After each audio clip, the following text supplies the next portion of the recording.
জিম্বাবুয়ের বিপক্ষে আসন্ন 3 ম্যাচের ওয়ানডে সিরিজকে সামনে রেখে 15 সদস্যের দল ঘোষণা করেছেন বাংলাদেশ ক্রিকেট বোর্ড বিসিবি।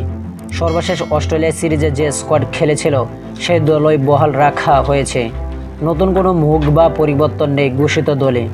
দলের নেতৃত্বে থাকছেন অধিনায়ক মেহেদী হাসান মিরাজ, সহ অধিনায়কের দায়িত্ব পালন করবেন নাজমুল হোসেন শান্ত।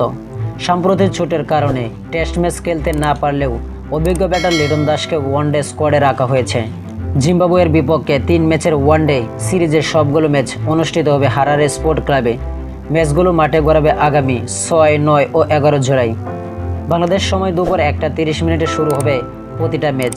বাংলাদেশের স্কোয়াডে যারা যারা থাকবেন: মেহেদী হাসান মিরাজ অধিনায়ক, সৌম্য সরকার, মোহাম্মদ সাইফ হাসান, তানজিন হাসান তামিম, নাজমুল হোসেন শান্ত সহ অধিনায়ক, তৌহিদ হৃদয়, লিটন কুমার দাস, মোসাদ্দেক হোসেন সৈকত, কাজী নজরুল হাসান সোহান, রিশাদ হোসেন, তানভীর ইসলাম, মুস্তাফিজুর রহমান ও তাসকিন আহমেদ এবং শরীফুল ইসলাম ও নাহিদ রানা। তো আশা করি যারা টি স্পোর্ট গেলে চ্যানেলটি সাবস্ক্রাইব করেন, সবাই টি স্পোর্ট গেলে চ্যানেলটি সাবস্ক্রাইব করবেন। ভিডিওটা ভালো লাগলে লাইক এন্ড শেয়ার কমেন্ট করবেন। ধন্যবাদ সকলকে।